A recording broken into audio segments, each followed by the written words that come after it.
The UFC matchmakers don't always get it right, but for this video, we're going to take a look at 10 times that Sean Shelby, Mick Maynard, and the former matchmaker Joe Silva took a gamble that paid off big time. So let's get into it. Alex Pereira versus Sean Strickland. To kick things off, we're going to keep it relevant to the upcoming UFC 281 and the middleweight top 10 breakout performance of the great kickboxer Alex Pereira. It was pretty obvious that the UFC were hoping to fast-track Pereira to a title shot, but going from unranked opponents to the number 6 in the world, yeah, this was quite a jump. Thankfully, you could not have picked a better matchup for Pereira in the top 10 or even top 15 than Sean Strickland, and it really didn't help on fight night when Strickland pretty much ignored his best path to victory and elected to stand with the multiple-time kickboxing world champion. Naturally, this fight did not last long, as the legendary left hook of Poatan found its mark in the opening round. Strickland pretty quickly hit the canvas, and a new 185-pound title challenger was born in Alex Pereira. It was certainly a case of do or die for the UFC, especially given Pereira's age and inexperience, but in the end they got their Adesanya-Pereira matchup, and to be honest, I'm actually quite excited to see what comes of it.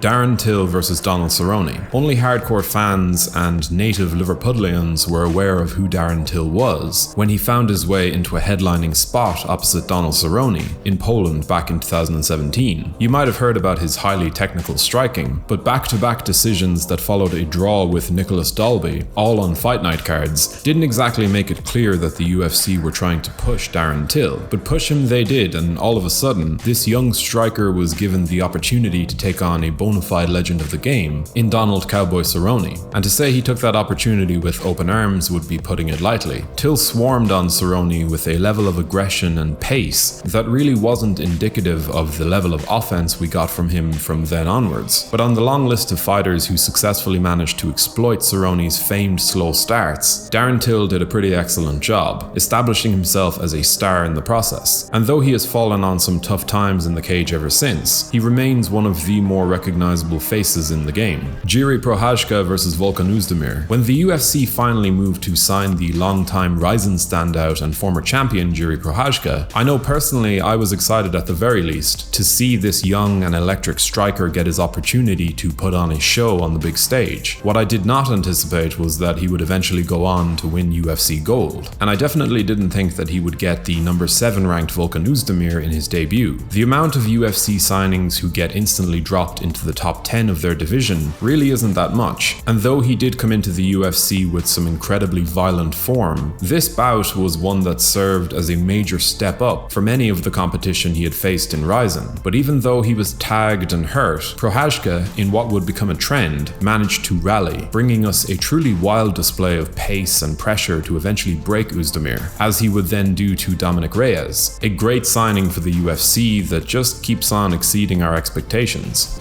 Serra versus George St-Pierre. Technically speaking, the entire season of The Ultimate Fighter that brought George St-Pierre and Anderson Silva, 2 fresh title challengers, could have been seen as a matchmaking gamble in and of itself, while also you could argue that Serra's knockout of the extremely marketable Canadian champion actually went in direct opposition to what best served the UFC. But I think that Serra's victory over George St-Pierre was an important part of GSP's story, as well as an important underdog moment for the sport as a whole. Serra's victory to this day is often cited as the greatest upset in UFC history, a win that is used as a benchmark for David and Goliath moments. St-Pierre, of course, would go on to reclaim the belt, becoming an even greater fighter and superstar than he had been, and I firmly believe that this chapter in his tale is among the most important, not only because of how badly he beat Serra in the rematch, but because we got to see exactly what Rush was made of. Arman Tsarukyan versus Islam Makhachev. This might be an odd pick for some of you, especially given the fact that the betting favorite got the win, but for me, Islam Makhachev's clash with Arman Tsarukyan was like getting a glimpse of the lightweight division's future years before it would come to pass. Some fighters get a tough promotional debut, but Tsarukyan was put up against a challenge that he was never going to overcome. But what he did do was show himself to be an insanely talented prospect, the type of prospect who many fans quickly realized was headed straight for title contention. And yeah, he might have been edged out by Mateusz Gamrot last time around in a total classic, but Tsarukyan just turned 26 and is already ranked at number 9 in the best division in the sport, maybe the best division the UFC's ever had. The Islam matchup was a litmus test that very few people expected him to be successful in, or even competitive in, and while he couldn't get the job done, this matchmaking gamble no doubt proved to be an invaluable experience for him. On a quick side note, if you're enjoying this content, be sure to subscribe to the channel to stay up to date with all of our weekly uploads. Khamzat Chimaev versus Gilbert Burns. Khamzat Chimaev was always destined to be fast-tracked to the top of the welterweight division, and I say that in the most positive way possible because that was the tone that he set for himself with his opening run of victories in the octagon. First, they attempted on several occasions to give him the number 3 ranked Leon Edwards, but eventually settled for a showdown with Gilbert Burns after Khamzat had earned his spot on the outskirts of the top 10 with a destructive performance against Li Jingliang.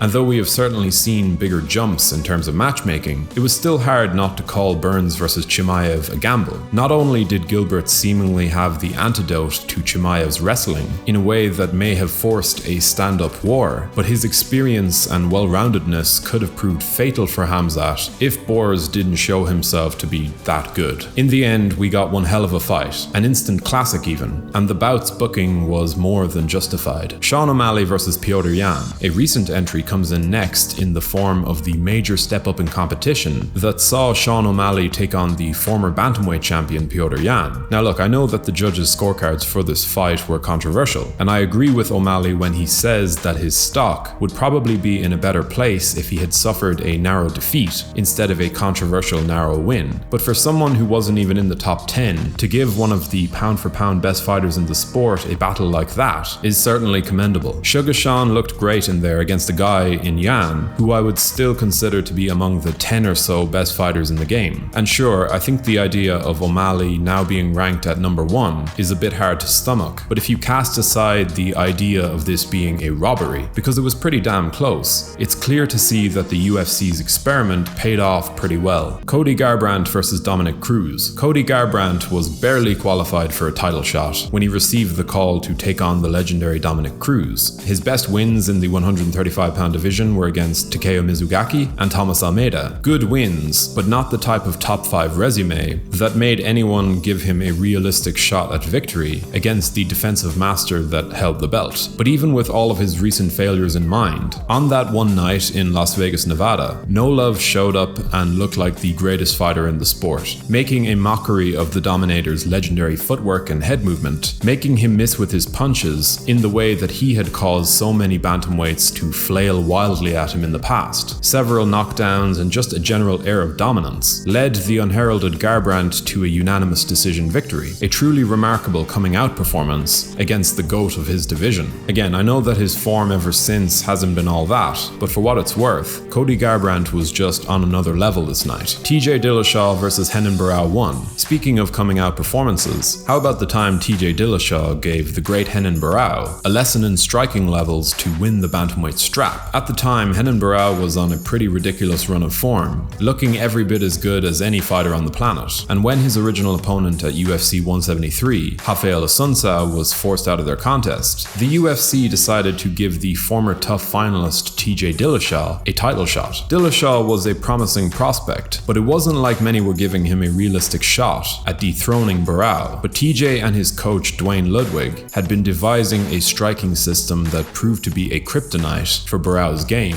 and on fight night we ended up getting one of the most impressive, if not the single most impressive, title-winning performance of all time. It was all TJ from start to finish, an insanely polished, stylish, and vicious beating that eventually ended with a 5th round TKO. A matchmaking gamble, yes, but even with the lopsided billing that preceded it, TJ Dillashaw proved himself to be a true great on this night. Nate Diaz versus Conor McGregor. And finally we come to the moment that turned everyone's favorite underdog into the type of needle mover that few could have ever imagined. Everyone gets a certain amount of the rub after taking on Conor McGregor, especially if you beat him. Guys like Khabib Nurmagomedov, Dustin Poirier, Chad Mendes, these guys saw their stock rise massively to the mainstream audience after sharing the cage with the former 2-weight world champion. But at UFC 196, Nate Diaz pulled off by far and away the most unexpected victory against Conor McGregor that we will probably ever see. The level of popularity he had before the fight and after the fight were like night and day. Diaz managed to rally after a tough first round to turn the tables on the Irishman, pressuring him into a desperate takedown before finishing him with that now legendary rear naked choke. Again, like GSP versus Matt Serra before, it's not like the the UFC wanted Nate to defeat their prized asset, but the fact that he did arguably led to some of the biggest numbers that the UFC would ever draw. Everybody loves a good comeback, and UFC 202's rematch had that narrative running through it. This was a career-defining performance from Nate Diaz in an era-defining rivalry that turned in a two-fight saga that was just about as good as anything you'll ever see branded with the UFC logo. And that will just about do it for this video, folks. But what's your own personal favorite piece of UFC matchmaking over the years? And if you do want to help in supporting the channel, liking the video and subscribing would do wonders. Thank you for watching.